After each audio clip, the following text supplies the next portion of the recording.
안녕하세요. 썰처녀입니다. 구독과 좋아요는 썰처녀에게 큰 힘이 됩니다. 오늘의 사연 시작하겠습니다. 결혼할 때 어이없는 상황에 닥쳤던 기억이 생각나서 사연을 보내봅니다. 남자친구와 결혼 준비를 하면서 이것저것 챙길 것이 많았죠.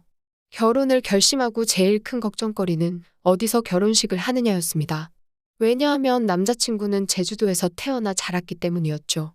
바쁜 부모님 대신 남자친구를 키워주셨던 건 할머님이셨는데 워낙 연세가 많으셔서 거동이 불편하신 상황이었습니다. 저와 남자친구는 긴 상의 끝에 제주도에서 결혼식을 진행하기로 하였습니다. 많은 사람들을 초대하기엔 금액적으로 큰 부담이 될 것 같더라고요. 그래서 내린 결론은 연락하는 가족들과 아주 친한 친구들인 최소 인원만 초대하기로 했죠.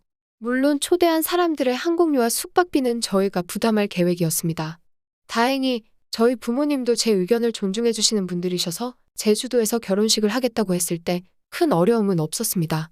남들도 다 아는 결혼식이라고 하지만 항공권과 숙박 시설을 알아보는 것도 일이었죠. 그러던 중 결혼식의 초대 인원을 정리하는데 난관에 부딪히게 되었습니다. 문제의 발단은 저희 집의 골칫덩이 고모였습니다. 사실 고모와는 20년 가까이 연을 끊고 살았습니다. 제가 태어나서 고모를 본 건 5번도 안 될 만큼 얼굴도 기억이 안 날 정도니까요. 부모님께 듣기론 고모는 20대 초반 때 남자의 눈이 멀어서 집을 나갔다고 했습니다. 물론 빈손으로 나가진 않았죠. 할머니 집에 돈 되는 건 다 들고 튀었다고 하더라고요. 그러다가 할머니가 돌아가신 뒤 연락이 왔고 아주 가끔 아빠께 돈을 빌려달라고 연락을 했다고 했죠. 처음에는 푼돈인 10,000원 단위로 빌리다가 아이 학원비 이야기를 하면서 10만 원, 20만 원 이런 식으로 빌렸다고 했습니다. 물론 빌려준 아빠는 애초에 받을 생각도 안 하시고 빌려주셨다고 했습니다. 그러다가 100만 원 단위로 빌려달라고 연락 왔을 때 아빠도 거절했다고 하더라고요. 그 이후로는 또 연락이 한동안 안 왔다고 했죠. 고모는 그렇게 우리 가족 기억에서 사라지는 듯 했습니다. 결혼식을 2주 정도 남긴 시점에 제 결혼 소식을 어찌 알았는지 아빠에게 연락이 왔다고 하더라고요. 그러면서 제 번호를 알려달라고 했다는 거죠. 아빠는 혹시 고모에게 연락 올 수도 있으니 알아두라고만 말하셨죠. 그러던 어느 날이었습니다. 모르는 연락처로 전화 한 통이 왔죠. 전화의 주인공은 바로 고모였습니다. 고모는 결혼 축하한다. 이야기 들었어. 결혼식은 언제 하는 거니? 아주 다정하게 물으시더라고요. 통화하는 내내 어색해 빨리 끊고 싶은 생각뿐이었습니다. 고모는 결혼식 준비 잘하라고만 하고 다음에 통화하자고 하면서 끊으셨습니다. 평소 연락 한 번 한 적 없던 사람이 그래도 결혼 축하한다고 연락을 줘서 고맙긴 했죠. 그러나 고마움도 며칠 가지 않았습니다. 사흘 정도 지났을까요? 고모가 카톡 한 통을 보내왔죠. 너도 들었지? 나한테 딸 하나 있는 거. 우리 집은 2명이니까 항공권 2명으로 예약해주면 된다. 그리고 호텔은 싱글 침대 2개로 해줘. 내가 누구랑 같이 침대에서 자면 불편해서. 어이없는 톡이었습니다. 사실 저는 애초에 고모를 초대할 생각도 없었거든요. 물론 가족들을 초대했지만 저와도 연락하고 만나는 가족만 초대할 계획이었습니다. 거기에 결혼을 코앞에 두고 항공권과 호텔을 다 예약한 상태여서 황당하기 그지없더라고요. 더군다나 고모의 딸은 일면식 하나 없었죠. 예상치도 못한 카톡에 저는 답장은 해야겠다고 생각했습니다. 고모 결혼식에 제 친구들도 다 못 불러요. 정말 연락만 하는 사람들만 부를 예정이고 심지어 항공권과 호텔은 한 달 전에 예약 다 끝냈어요. 지난번에 축하 전화는 감사해요. 하고 답장을 보냈습니다. 고모는 답을 안 하셔서 제 뜻을 다 이해했다고 생각했습니다.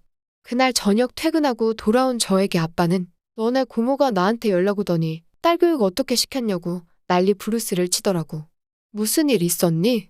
라고 물으셔서 오늘 있던 대화 내용을 다 말했죠. 아빠 말에 따르면 고모가 전화로 제 욕을 그렇게 했다는 겁니다. 애가 싸가지가 없다는 둥. 오빠가 딸을 오냐오냐 키워서 버르장머리가 없다고 했다는 거죠. 그러면서 아빠는 어차피 결혼식에 오지 않을 테니 신경 쓰지 말라고 하셨습니다. 그날 이후 결혼을 일주일 앞둔 상황이었던 날이었습니다. 퇴근하고 집 앞 대문에 어떤 중년의 여성분이 서 계셨죠. 저는 누구시냐고 물어봤습니다. 얼굴을 봐도 잘 모르겠던 그 사람은 바로 고모였습니다. 고모는 이제 퇴근하니? 퇴근이 늦는구나 하면서 저에게 그때 나랑 우리 딸은 초대할 계획 없었다고 하니깐 엄청 서운하더라고. 그래도 가족인데 왜 그렇게 매몰차니? 하더라고요. 저는 면전에 저렇게 당당하게 말하니 당황스러웠지만 차분하게 할 말은 다 해야겠다 생각했습니다. 상황이 그렇게 되었어요. 저희 가족이랑 계속 연락하셨음 저도 초대했죠. 어쩔 수 없는 상황이니 이해해주세요. 전 좀 피곤한데 더 할 말 없으시면 이만 들어갈게요. 안녕히 가세요. 라고 말하는 순간 고모는 저에게 종이 한 장을 내밀더라고요. 그 종이는 바로 영수증이었습니다. 영수증의 내역은 백화점에서 구매한 원피스와 신발 그리고 가방이었습니다. 저는 이게 뭔가 싶어 고모 이걸 왜 저한테 주세요? 물어보았습니다. 그랬더니 고모는 너 결혼식에 초대받는 줄 알고 산 거야. 나도 안 가는 거였음 안 샀지. 가뜩이나 카드값 내기도 버거운데 이거 택도 다 떼서 환불도 안 돼. 너 때문에 구매했으니까 너가 책임져. 그리고 이 정도는 어차피 가족이니까 예단해줬다고 생각하면 되잖아. 하면서 말도 안 되는 소리를 해대는 거죠. 저는 황당하고 어이가 없어. 고모 이걸 제가 왜 책임져요? 진짜 어이가 없네요. 평생 연락도 제대로 한 적도 없다가 이제 와서 가족 행세라도 하고 싶은 거예요? 누가 고모한테 원피스랑 가방 사라고 한 것도 아니고 본인이 샀으면서 왜 나한테 난리예요? 진짜 어이가 없어서 어디서 예단을 들먹여요? 하고 소리쳤습니다. 그 순간 눈앞에 별이 번쩍이는 듯했습니다. 이유는 고모가 제 뺨을 갈겼기 때문이죠. 고모는 이게 어디서 배운 버르장머리야? 그전에도 재수없게 문자질 하더니만 오빠가 너 이렇게 가르쳤냐? 너가 애초에 결혼식에 나 초대했으면 되는 걸 왜 안 해서 이렇게 일 커지게 만들어? 나랑 우리 딸이 제주도 갈 생각이 얼마나 들떴었는지 네가 알아? 라며 정상적인 사고방식이 아닌 말을 해댔습니다. 그 순간 대문이 열리는 소리가 들리더라고요. 대문을 열고 나온 사람은 저희 부모님이셨습니다. 엄마와 아빠는 놀란 얼굴을 하면서 무슨 일이냐고 물어봤습니다. 심지어 저희 부모님은 너무 오랜만에 고모를 봐서 그런지 처음엔 알아보지도 못했습니다. 저는 부모님을 보자마자 안도감에 눈물을 쏟아냈습니다. 그리고 방금 있던 상황들을 말했죠. 고모는 누가 보면 너가 잘못 하나 없는 사람인 줄 알겠다. 오빠, 그때도 말했지만 애 교육 좀 잘 시키지 그랬어. 어른한테 버르장머리 없이 꼬박꼬박 대들 줄만 알잖아. 이런 애가 결혼을 하다니 사돈한테 욕먹겠어. 라고 말하더라고요. 아빠는 상황 판단이 되셨는지 고모 말이 끝나기 무섭게 고모의 뺨따구를 날렸습니다. 그러면서 이게 어디라고 찾아와. 너가 양심이 있으면 우리 집에 발도 못 붙이는데 양심이 없긴 없구나? 심지어 결혼 앞둔 애를 때려? 이게 미쳤나? 나도 아까워서 손 한 번 안 댔는데 몇 년 만에 나타나서 이 행패야. 어떤 미친 사람이 지가 쓴 영수증 남한테 갚으라고 하냐?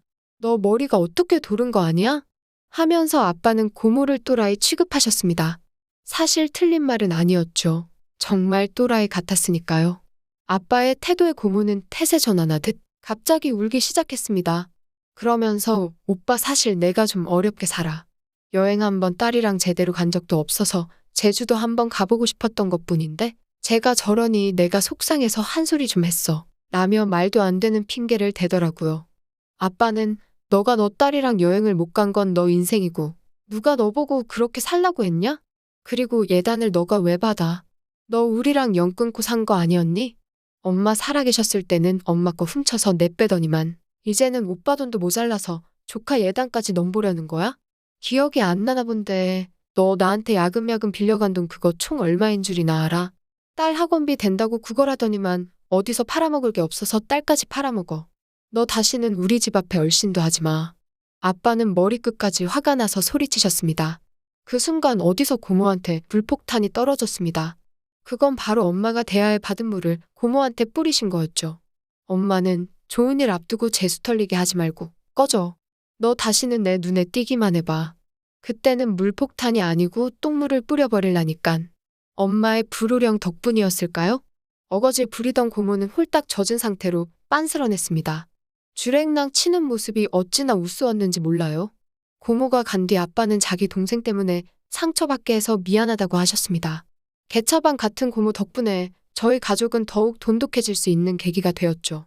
그 일이 있고 일주일 뒤 저는 결혼식을 제주도에서 무사히 마치고 지금은 행복한 신혼생활을 즐기고 있습니다.